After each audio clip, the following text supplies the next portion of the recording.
Hi. Hi. మ్మ్. ఇప్పుడు మనం ఎవరైనా సాధన చేసుకుంటున్నారు, స్పిరిచువల్గా ఎదగడానికి సాధన చేసుకుంటున్నారు, వాళ్ళకి ఏమైనా సెపరేట్ అటైర్ అని ఏమైనా ఉండాలా? డ్రెస్ కోడ్ కానీ అటైర్ కానీ అట్లాంటిది ఏదైనా ఉండాలా అసలు? లేకుంటే కూడా అది అది దానికి ఏమైనా ప్రాముఖ్యత ఉందా, లేదంటే ఎలా అయినా ఉండొచ్చా? మంచి క్వశ్చన్, ప్రాక్టికల్ క్వశ్చన్. నాకు ఏమనిపిస్తుందంటే ఈ స్పిరిచువాలిటీ అనేది మనకి అదొక ఇన్నర్ జర్నీ కాబట్టి వెళ్ళాల్సిందంటే డివైన్ అంటే ఏంటంటే డైవింగ్ ఇన్ మాట, లోపలికి ప్రయాణం, అంతర్ సాధన అంటే లోపల సాధన. ఇక్కడ బయటికి ఓకే మంచిదే, కొంతమంది పెట్టుకోవచ్చు, బట్టలు మార్చుకోవచ్చు. అయితే రాను రాను ఏమైపోయిందంటే ఒక డ్రెస్ కోడ్ ఇంపార్టెంట్గా వ్యవహరించి లోపలిది మర్చిపోయారు అన్నమాట. ఇప్పుడు ఏంటంటే మంచిదే మంచి బట్టలు వేసుకోవటం, అది తెల్ల బట్టలు, కాషాయ బట్టలు. కానీ ఇప్పుడు సమాజం అంతా కూడా టెక్నాలజీ, ఇండస్ట్రియలైజేషను, వెస్టర్నైజేషను ఇవన్నీ వచ్చేసాయి. ఇప్పుడు ఏంటి అంటే మనం వాటికి ఎక్కువ గడ్డాలు మేసాలు ఓకే, దట్స్ పూర్వం రోజుల్లో ఏంటంటే ఋషులు తపస్సు చేసుకొని ఆ కొండల మీద బార్బర్ ఉండరు, ఏముండరు. కాబట్టి వాళ్ళు అలాగా దాంట్లో ఆ సాధనలో వెళ్ళిపోయారు. కాబట్టి అది that's no criticism about anybody. కానీ ఒకటి మాత్రం సర్టన్, దానికి ఇది ఇన్నర్ సాధన, ద ఇంటీరియర్ విషయం అన్నమాట.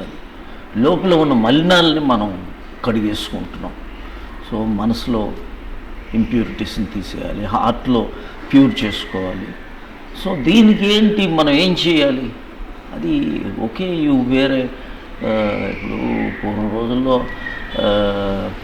మెల్లమెల్లగా ఇప్పుడు పట్టు వస్త్రాలే వచ్చేసాయి. పట్టు వస్త్రం అంటే ఒకప్పుడు ఏంటంటే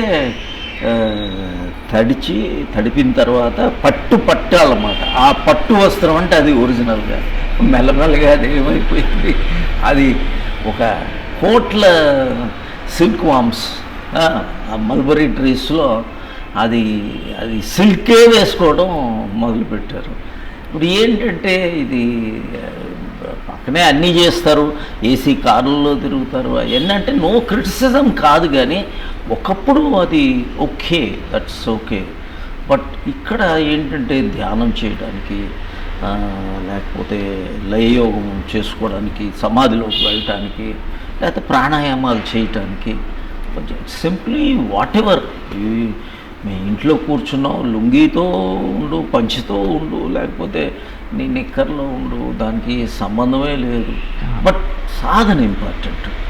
పూర్వ రోజుల్లో బొట్టు పెట్టుకున్నది ఎందుకు అంటే ఒరిజినల్ బొట్టు ఏంటంటే ఇది భ్రువోర్ మధ్యే శివస్థానం, మన శస్త్ర విలీయతే, మనసుని తీసుకెళ్ళి అక్కడ విలీనం చేయడానికి పెట్టారు.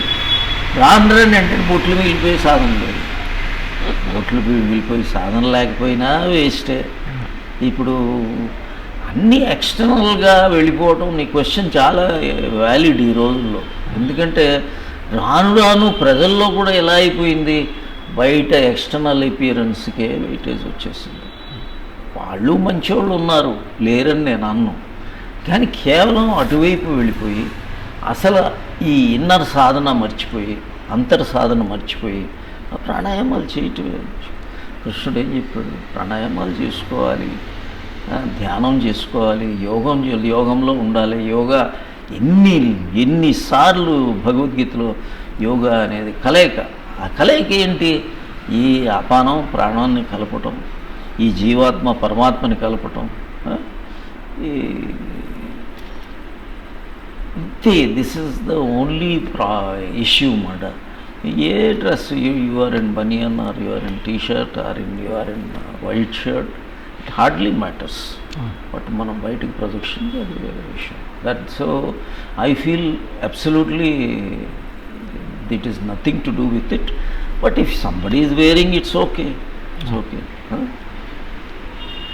I wish you all the best. I think she has asked a very relevant topic.